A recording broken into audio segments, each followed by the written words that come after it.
ber, o'z shahrimga boray, har kimlarning haqlarini o'zlariga topshiray, boshqa ishlarimni bitirib so'ng qaytay, nima qilsang qilarsan.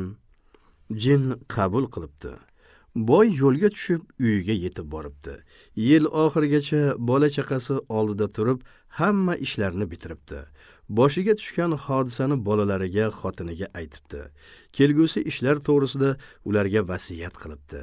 Keyin kafanini qo'ltig'iga olibdi-da, bolalari, xotini, qo'ni-qo'shnilari va qavm-qarindoshlari bilan vidolashib, bo'yniga sirtmoq solib, sudragandek yo'lga chiqibdi.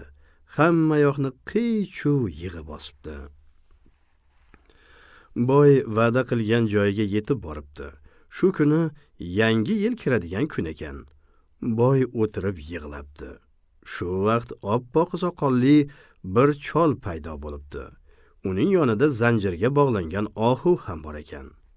Chol boyga salom berib, jinlar makonida ne sababdan yolg'iz o'tirganini so'rabdi. Boy jin bilan bo'lgan voqeani so'zlab beribdi. Chol hayratga tushibdi. "Birodar", debdi u boyga xitob qilib, "Balli, bu sarguzasht igna bilan ko'zga yozarlik